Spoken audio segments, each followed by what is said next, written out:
being involved in historical Jesus.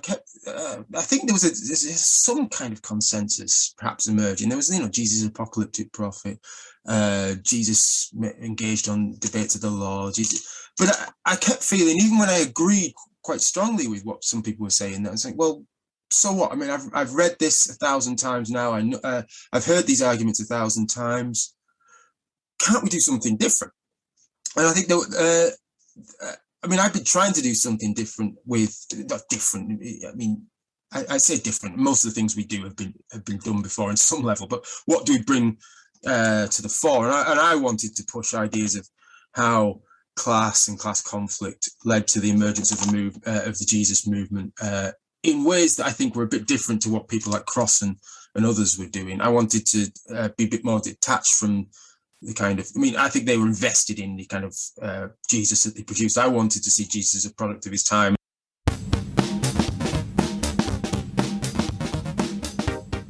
All right, guys, welcome to another episode of the Protestant Libertarian Podcast. This is week 2 in an impromptu 2-part series on the next quest for the historical Jesus. I originally wanted to do all of the things that I did last week and all of the things that I'm going to do this week in one episode. And by the time I got done with last week's episode, I realized there was no way I was going to be able to fit it all in a reasonable amount of time. So this is part 2 for the next quest for the historical Jesus this week.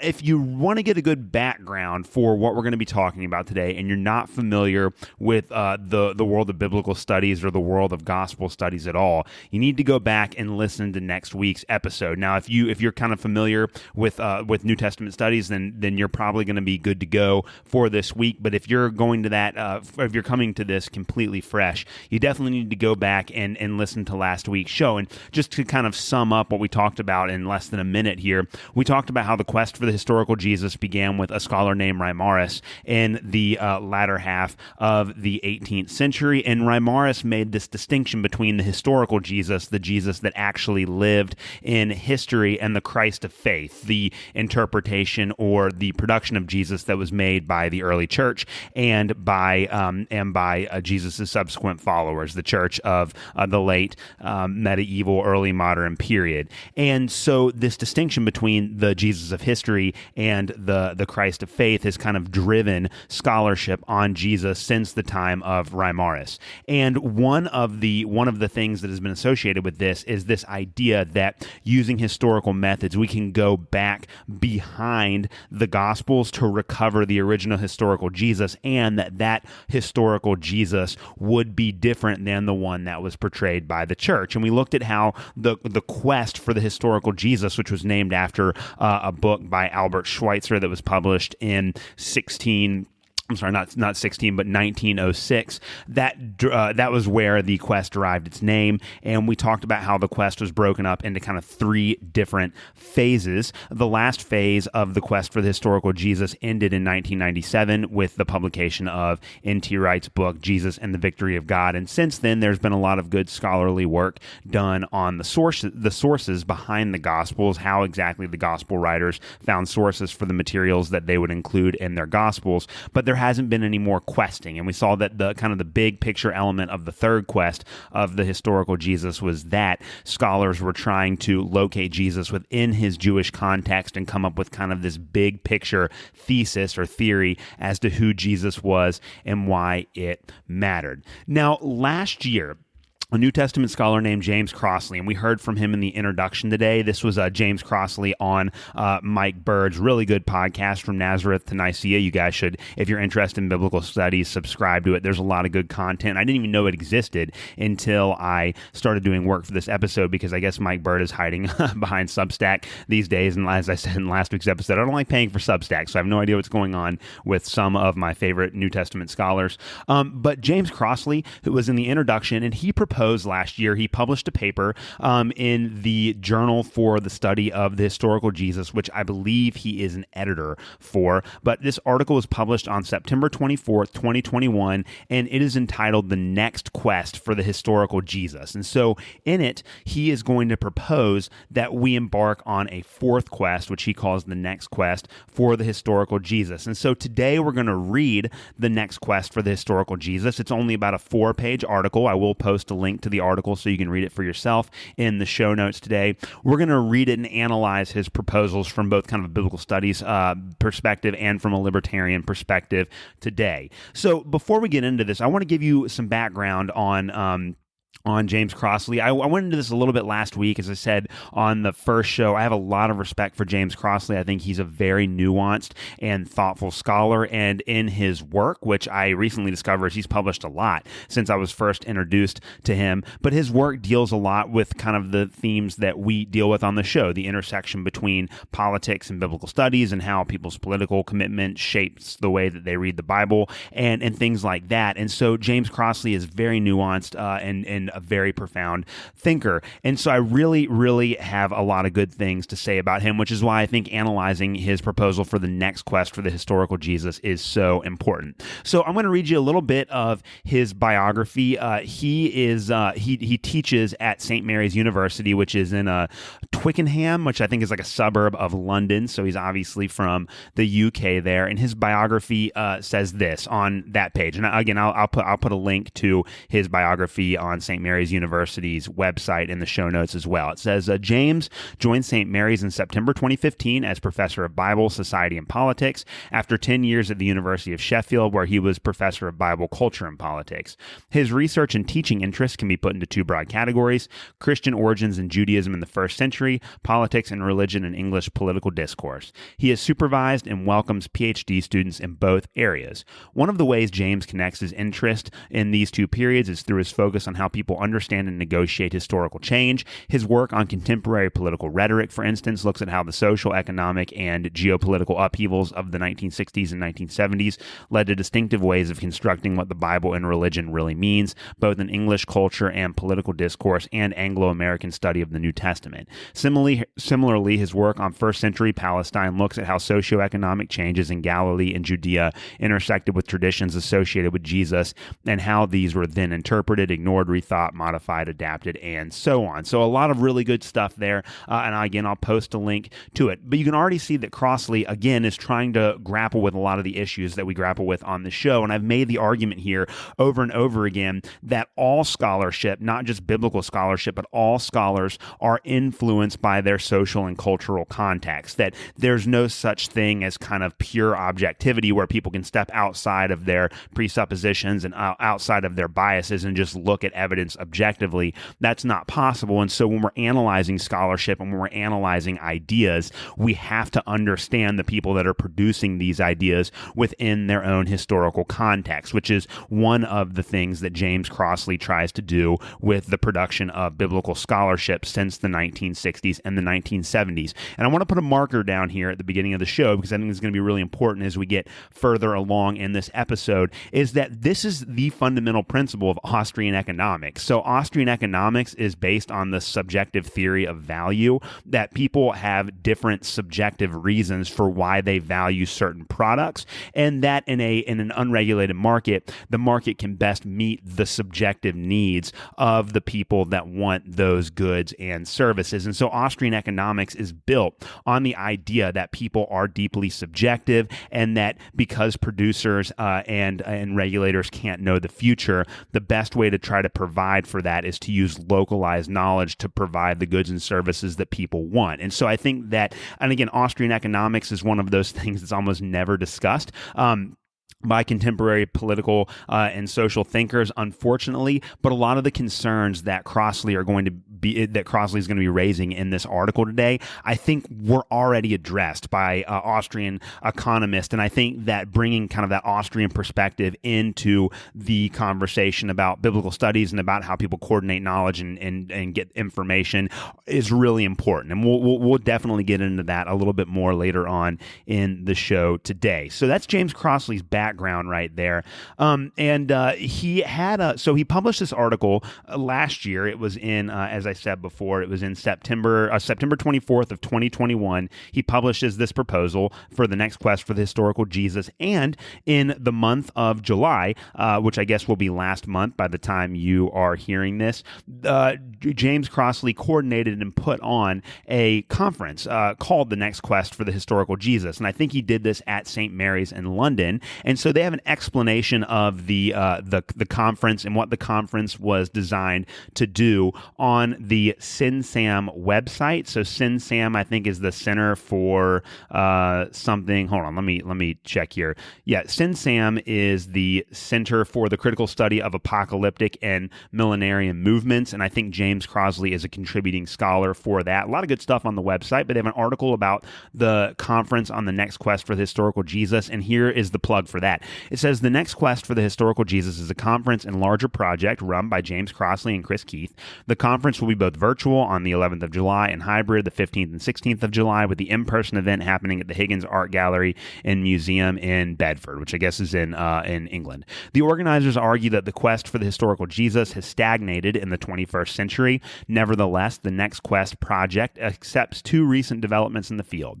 It accepts that the criteria of authenticity, and we talked about last week on the show how the new questers had all of these criteria of authenticity that were designed to help them distinguish between what Jesus actually says in the Gospels and then the material in the Gospels that was put there by the early church. And they are saying this about the Next Quest, that it accepts that the criteria of authenticity and other attempts to get behind the gospel text have been largely unsuccessful. It accepts that celebrated debates about Jesus' Jewishness have largely updated older anti-Jewish tendencies in historical Jesus scholarship. Building on these developments, the Next Quest is a statement about where historical Jesus studies can go from here, and essentially an answer to the question, what's next? For participants, the overarching aim of this project is that the Next Quest for the historical Jesus will be characterized by innovative approaches to established topics and innovative approaches to topics ignored in previous quests, or at least by their most prominent representatives. This is not then a claim to unparalleled newness. Indeed, the organizers and participants stress that the Next Quest will bring to the fore older and recent scholarship that was marginalized and overlooked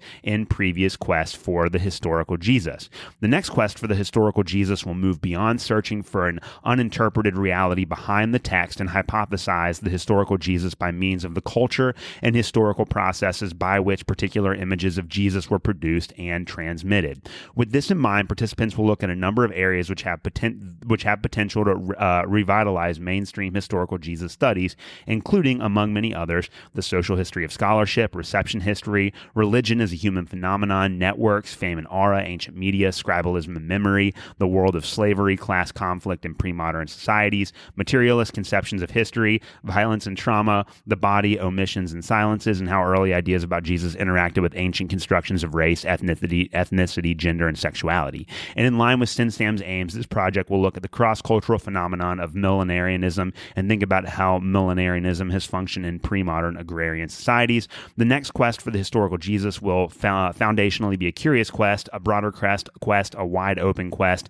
and one that explicitly links Jesus studies to innovative approaches to Christian origins and the humanities generally, and brings it up to date as a subfield within them both. And conference participants include, they have a long list, but some of the most important ones, at least from my perspective here, are like James Crossley, Paula Fredrickson, Mark Goodacre, Chris Keith. There are a lot of really, really good scholars that are attending this conference. And so that gives you kind of the background of what the topics were at the conference for the Next Quest for the historical Jesus, which were based on Crossley's proposal there. And so that gives us a foundation as we go into his article on the Next Quest for the historical Jesus to kind of think about the conversations that will be had about this issue by other New Testament scholars. Now, just like with Michael Gorman, I am going to be critical of some of Crossley's proposals on the episode today, but this doesn't mean because, I'm an adult and you can have critical thoughts about somebody's opinion without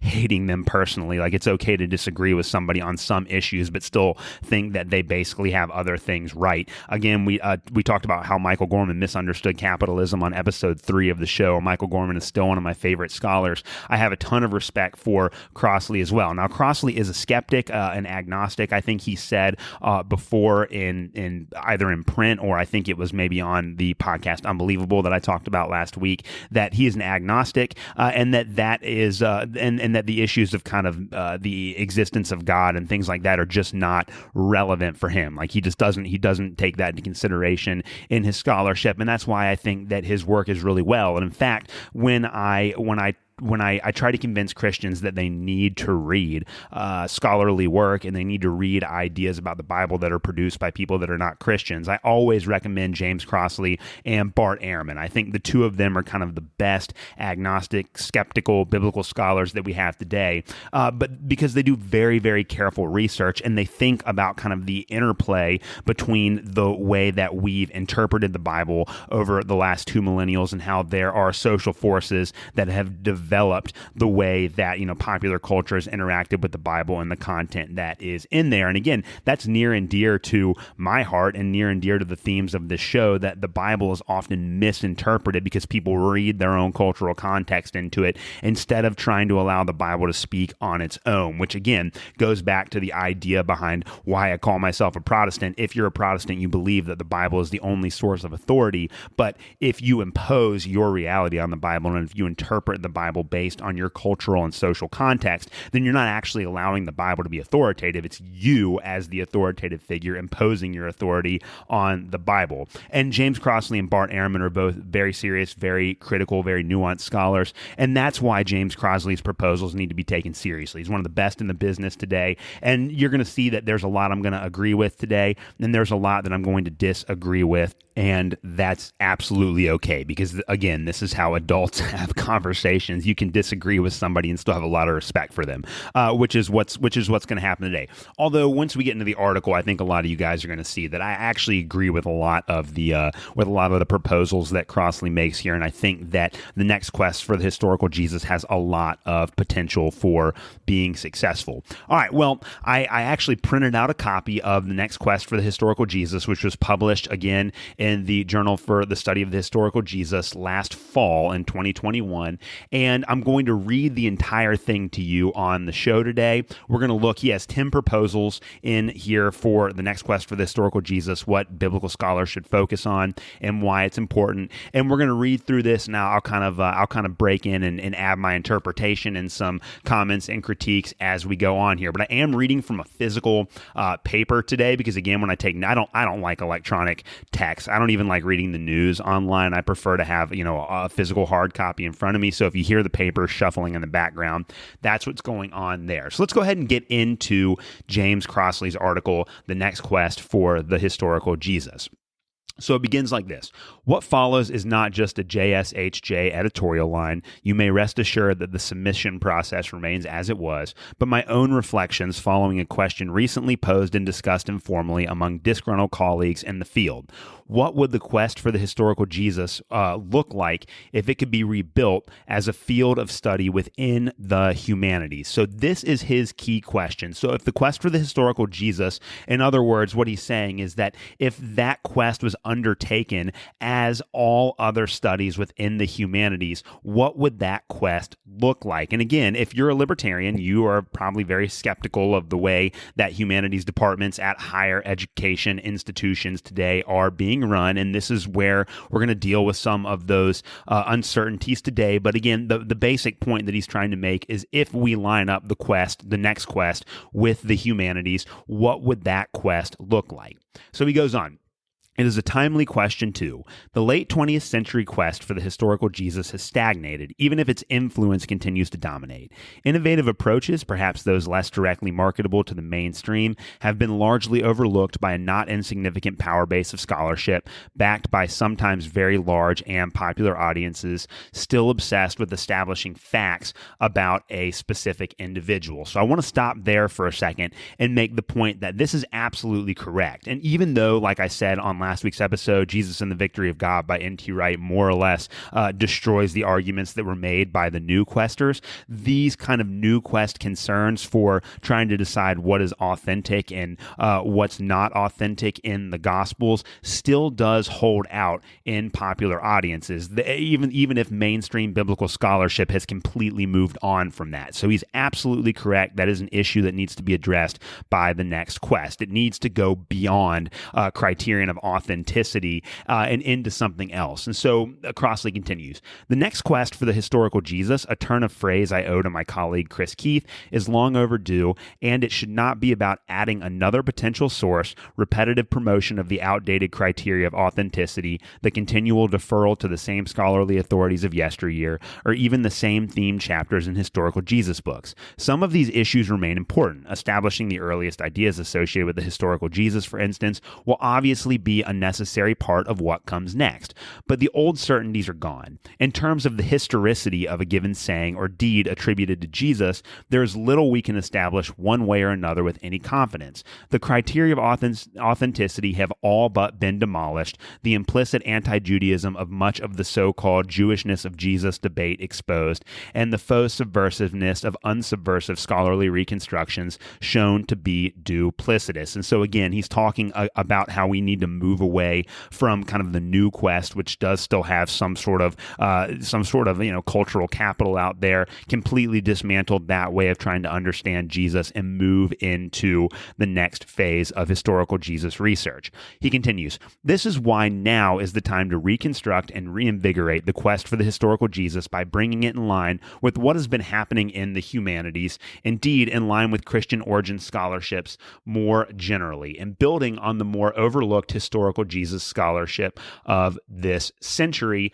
And then he's going to say to do this, the primary concerns of the next quest must involve, and that's where he begins his list of 10 proposals. I think this is a really, really good goal to start with, though, because again, what's happening is that he wants to bring the next quest in line with Christian origin scholarship, the work that's been done on kind of the earliest movements of the church, and also trying to build on the more overlooked historical Jesus scholarship of this century. And again, I kind of made the argument last week that Ben Meyer's The Aims of Jesus was one of my, but my absolute favorite book on the historical Jesus of all time. And I also argued that it was kind of overlooked within Protestant circles because Ben Meyer was a Catholic. And so his goal of trying to bring out aspects of historical Jesus scholarship that have often been overlooked is, I think, a very worthwhile and credible goal. So he's going to lay out over the next couple of pages 10 proposals for the next quest, the next study of the historical Jesus, and we're going to talk about some of the strengths and weaknesses that I think are associated with those. So let's go ahead and get into it here. Now, the first one is called The Social History of Scholarship. So this is Crossley's first proposal for the next quest for the historical Jesus. And this is the one where there are some controversial elements in here that I want to really kind of outline, because I think that if the next quest focuses on some of these issues, that it might actually miss out on some opportunities to be completely intellectually consistent. So he says this about the Social History of Scholarship, proposal number 1 of 10. One of the significant 21st century developments in historical Jesus studies, closing in on the mainstream, is examining scholarship in light of historical and cultural issues of its time. The next quest will build on histories of scholarship contextualized in, for instance, and here's where it gets a little controversial from a libertarian perspective, contextualized in, for instance, the development of the nation state, European colonialism, fascism, capitalism in its various guises, Fordist, neoliberal, etc., and American culture wars. There is much work to be done from the lives of individual academics through a more nuanced understanding of specific cultural context to a major social history of the field. Now, I want to hang on this one for a minute. Now, the first thing that he says is that Jesus scholarship needs to be examined in light of the historical and cultural issues of the time that it is produced. And that's absolutely correct. And really, this is what Albert Schweitzer and Ben Meyer and Tom Wright all did with devastating effect when they wrote their respective books on on the historical Jesus. They all examined how the scholars that they were engaging with were producing they were producing interpretations of Jesus that was based on their kind of own social and cultural understanding of how the world ought to operate, that Jesus became a very subjective figure for a lot of these people. So I think that keeping this in mind, that scholarship has to be interpreted in light of the historical and cultural issues of the scholars who are producing the work on Jesus, is incredibly important. Now, in the next phase of this, as we read, Crossley offers some of the mainstream cultural issues that he wants to address. So the development of the nation state, European colonialism, fascism, capitalism in its various guises, and the American culture wars. Now, there are a couple here, if you're a libertarian, that you should already be aware that he left out in this proposal here. So it's really interesting that he's going to have a criticism of capitalism and of fascism, but he's not going to have a criticism of communism or socialism. And we need to talk about this. Like, this is a really, really big one. Now, it's important because, again, there's no definition of capitalism here. He does mention Fordism, which is kind of like an interpretation of, it's a type of kind of like watered down capitalism that's basically about mass production, that goes back to Henry Ford and the production of cars. And then neoliberalism, which, again, if you're an Austrian, if you believe in the Austrian school of economics, neoliberal economics isn't real capitalism. It's like watered down, cheap capitalism, government capitalism. So these aren't capitalists. These aren't versions of capitalism that Austrians would necessarily equate with capitalism. And then also trying to understand scholarship with respect to the rise of fascism. Now, one of the interesting things that we have addressed on this show before, but that we need to get into today, is that fascism is always a form of socialism. Again, going back to episode 3, the basic definition of capitalism that we as Austrians have to embrace is that capitalism is an economic system where the factors of production are privately owned and where economic decisions are made privately. There's no sort of central planning happening to try to coordinate economic research, and the government or society doesn't own the factors of the means to production. Now, there's a lot of confusion about the difference between fascism and communism, and I want to address that really briefly because I think it's important as we talk about this issue here, and I think it's important for next questers to take these ideas into consideration. All right, fascism and communism are both authoritarian government regimes. When the government steps in and not only tells people how they have to live in their personal life, but they also take control of the economy as well. And so fascist and communist are both, by definition, socialist because they believe that the government has to control at least certain parts of the economy to meet the ends of the state. And so the Nazis during World War II were kind of the classic example of European fascism, but people forget that the Nazis were called National Socialists. That's what the word Nazi means. The difference between the Nazis in Germany and the communists in Russia has to do with the kind of the philosophical underpinning of those ideas. So National Socialism, the Nazi Party, was designed to coordinate economic activity for the strengthening of the state. So the Nazis didn't necessarily disallow private property. You could still own private property in Nazi Germany, but the state coordinated economic activity to try to strengthen and build up the state. Whereas in communism, the state was coordinating economic activity because they believed in Marxism, and they believed that by doing this, they were going to, within the perspective of Marx's Hegelian dialectic, they were going to take this communist revolution to the next step, that by coordinating and controlling the means of production, that they were necessarily making the world a better place and helping it develop into this kind of thesis, antithesis, synthesis that they wanted to see. That was the entire idea behind communism. And so they still coordinated economic activity, but they did it based on that philosophy that was included in Marx. And we talked about all of this back on, I think, episode 6 of this show. So if you want to go into that in more detail, you can go back and take a look at that. I bring this up because it is very, very common for people in the mainstream, especially kind of, left of center. And I have a feeling that James Crossley, he's a modern academic. I don't know his politics,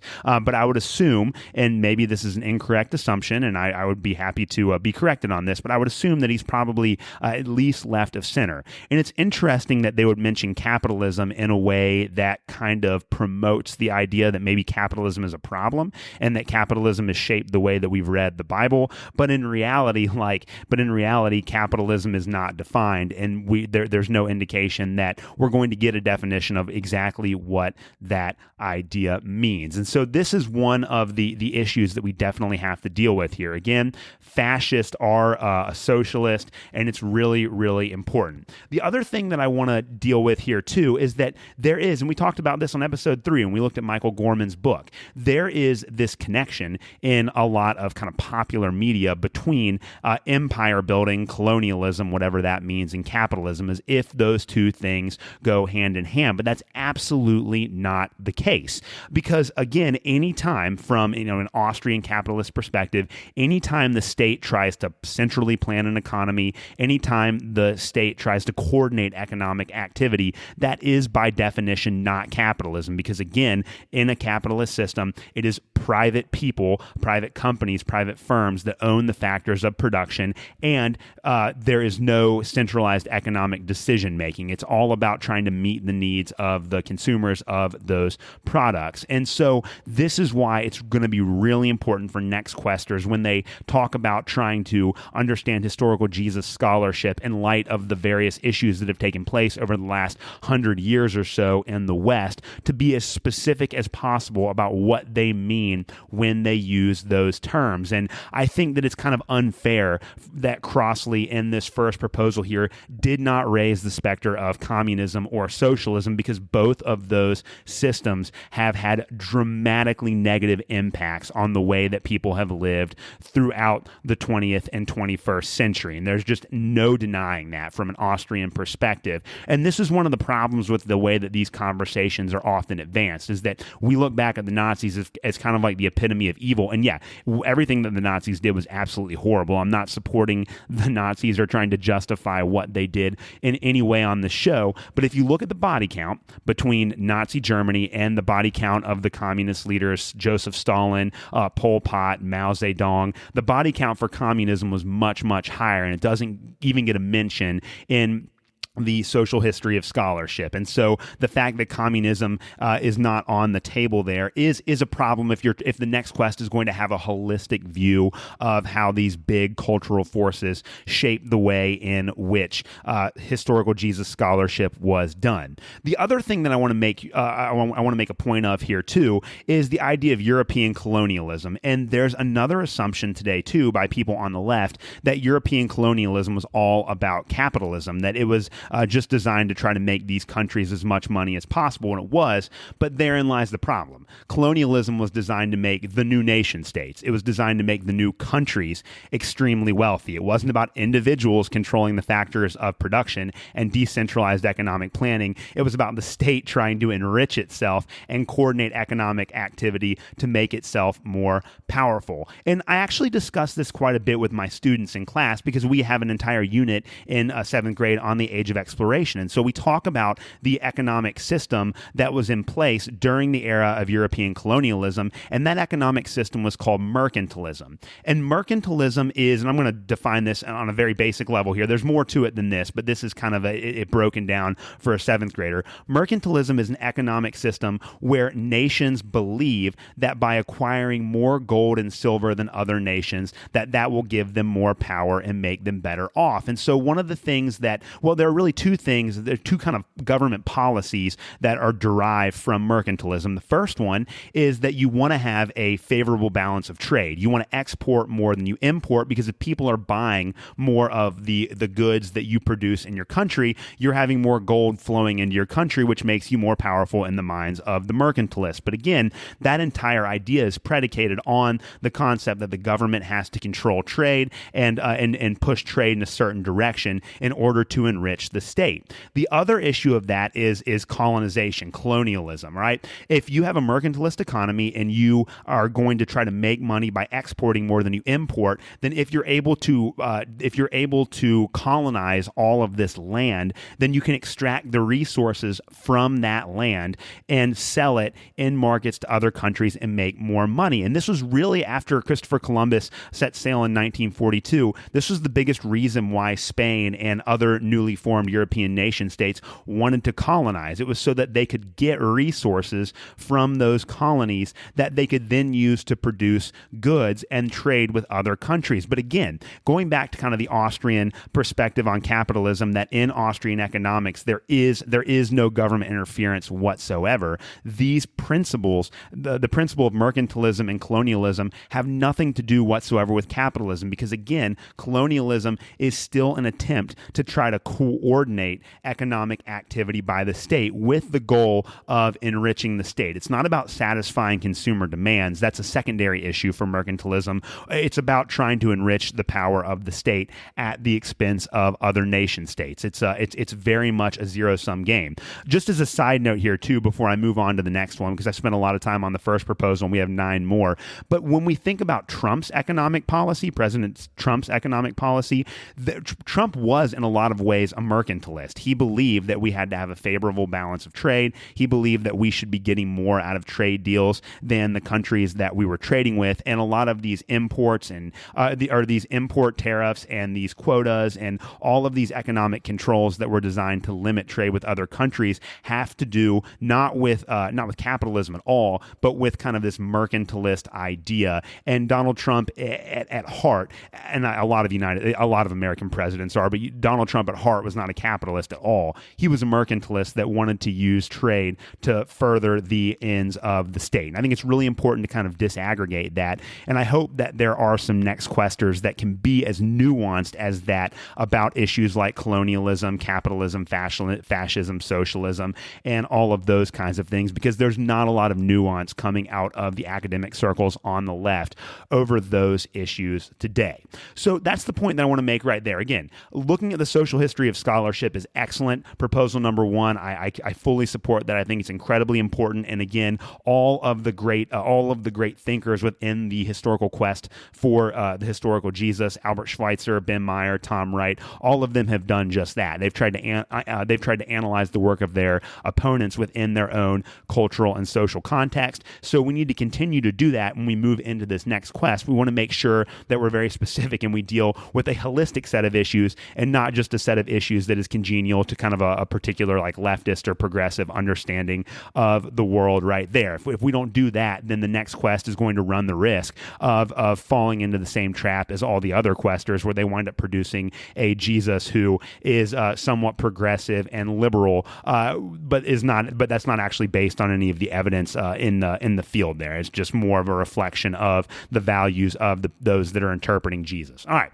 so that's number 1 there, and we're probably going to spend more time on that one than we do the other one. The next one is really good. So the next proposal is that the next quest needs to focus on the study of human religion. So Crossley says this: next quest historical Jesus study should take seriously and not just pay lip service to the ideas associated with Jesus as human phenomena. Rather than continue the stress on Jesus as a great man who almost single-handedly changed human history and acted with supreme agency, the next quest will understand Jesus as part of a movement and wider network of human relations and as a product of the material interests of agrarian Galileans. This also means that any claims to religious authority must be treated as academics would treat any other claims in any other historical, religious, or cultural context. I agree with absolutely everything he says here, and this is what makes James Crossley such a great scholar. Again, he's trying to understand Jesus within his own historical context. So we can't just, and again, this goes back to kind of what Ben Meyer was saying about the failures of the new quest in his book, The Aims of Jesus. It's like all of these questers treated Jesus as if he was different than any other historical person. And Meyer said that that was the reason for the failure of the quest, is they didn't apply the same historical methodologies to Jesus as they would to other figures. And I think Crossley is agreeing in principle with Meyer in this statement here, that we need to treat Jesus like we would treat anybody else, analyze him within his own historical context. So that proposal is fantastic. Totally agree with that. The next one is also really good. The historical method. This is number 3. And Crossley says the emphasis in understanding history and the next quest must shift towards explanation. It should engage with arguments that have been taking place about the varied social factors that explain how the Jesus movement emerged, when and where it did, and how it survived and spread. Implying that the movement did so because it was better is not good enough. The next quest will look beyond the speculative establishment of facts about Jesus to how ideas would have been understood in Galilee and Judea at the time of Jesus.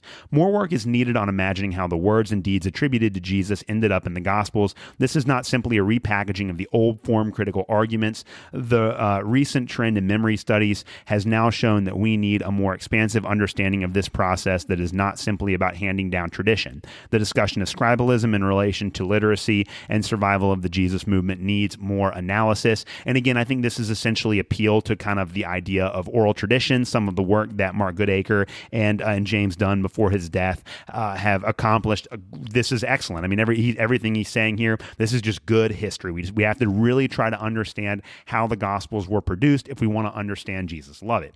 His fourth is Jewishness, and this is really important, and he's 100% correct.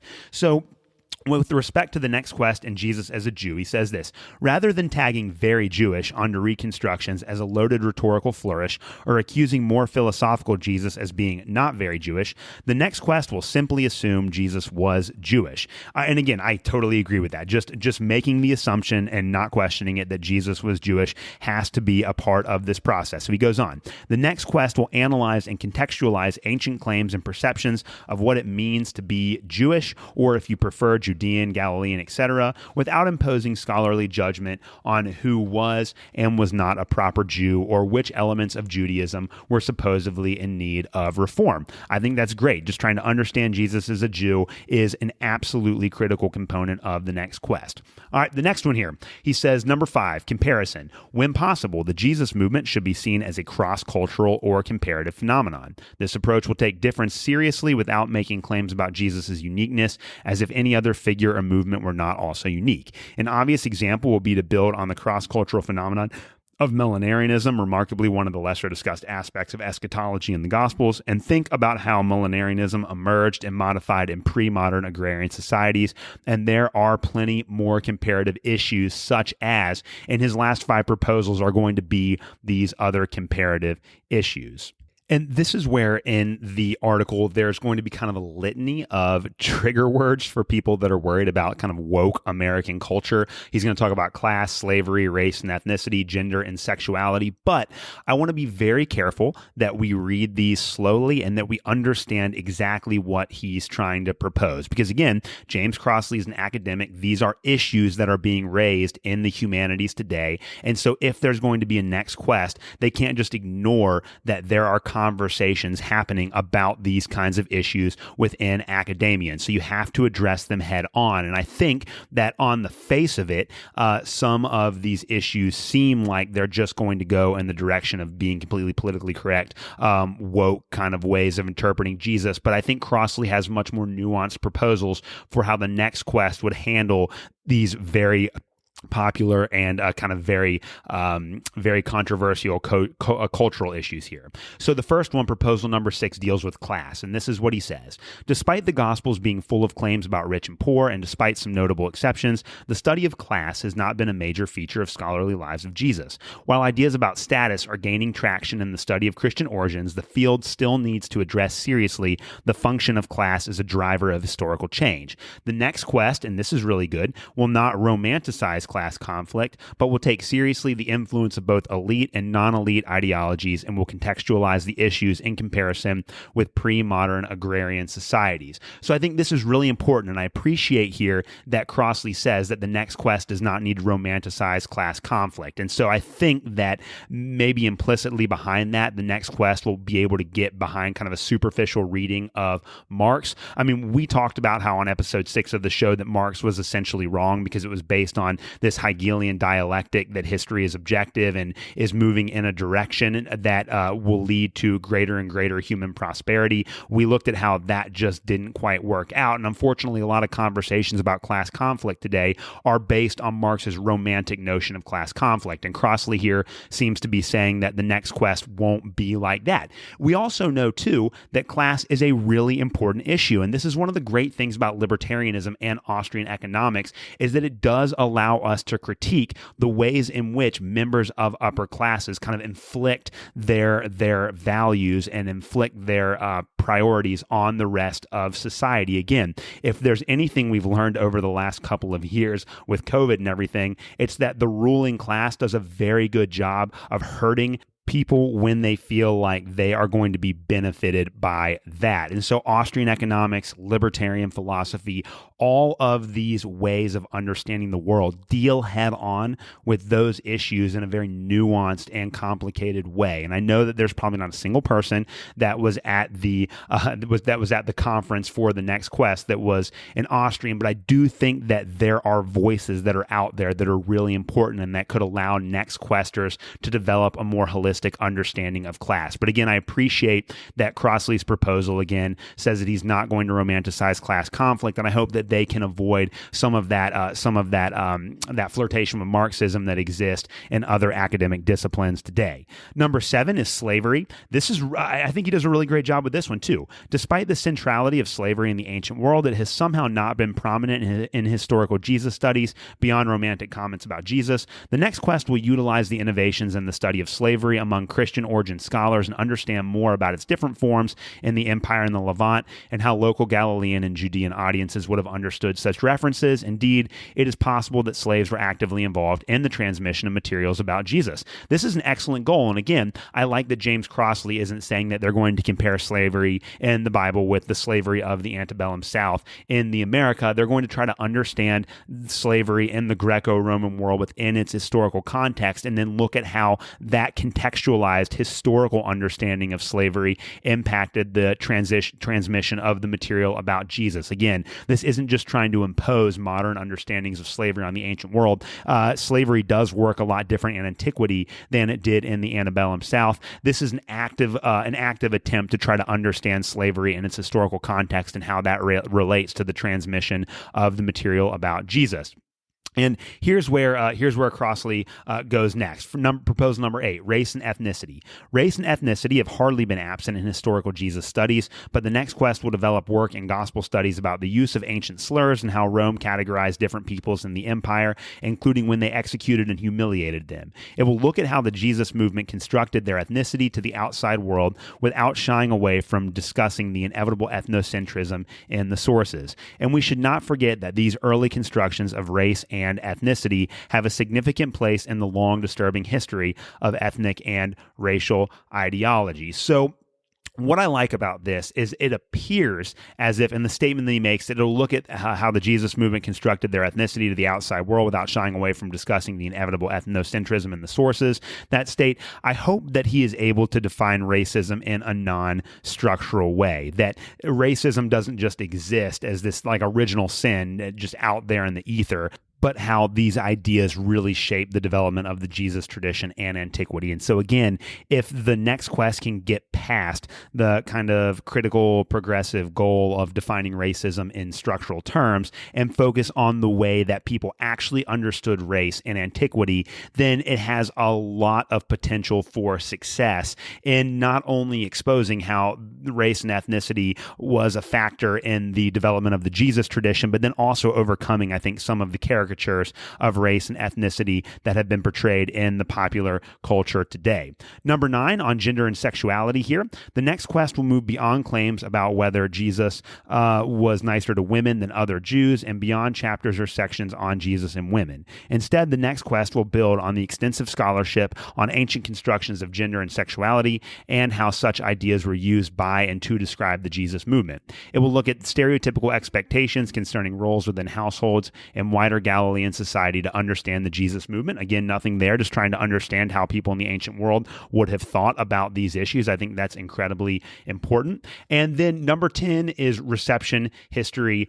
And this is the final point he makes. He says, the quest for the historical Jesus has had a long history beyond scholarship, or that which is now classified as legitimate scholarship. The next quest will trace more of this history across different historical and social contexts, including popular culture, and see the place of scholarship as a part of this history, whether in difference or in similarity. This list is obviously the beginning, and much more could be added in what will be a more expansive and open quest than what we are used to. Currently, historical Jesus studies is far behind developments in the humanities. Now is the time for the mainstream to test thoroughly some new ideas. Now, again, in proposal number 10 and in his concluding remark to the essay there, he makes the point that's been very vital to this episode that all ideas are shaped by cultural context. Again, this is absolutely essential to understanding historical Jesus scholarship. Your favorite writer about Jesus or your favorite writer about the Bible, just like your favorite writer about politics,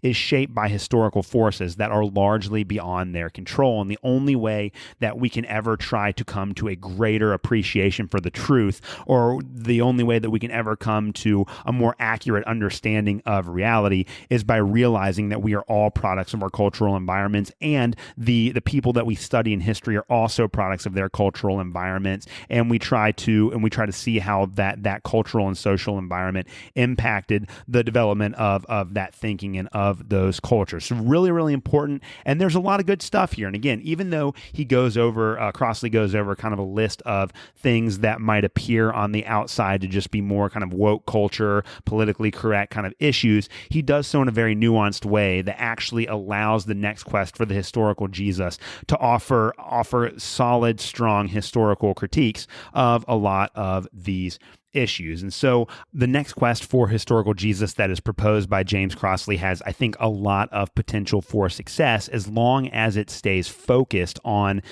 trying to understand Jesus and trying to understand the Gospels in their historical context. Now, all historical scholarship runs the risk of importing modern ideas into ancient or medieval text. And so the goals that I think that the next quest have proposed, that Crossley and other thinkers like him have proposed, are noble and worthwhile, as long as the next quest for the historical Jesus doesn't just try to import modern 21st century conceptions of things like race, class, gender, economics, and so forth into the Bible. If that happens, just like the New Quest and other attempts to reconstruct the historical Jesus, it's going to be a failure. But if they can try to appreciate and reconstruct Jesus on his own terms, and yes, answering the kinds of questions that are being asked in modern humanities departments, but answering them in a historically valid and in a historically anchored sort of way, then the next quest has a ton of potential for success.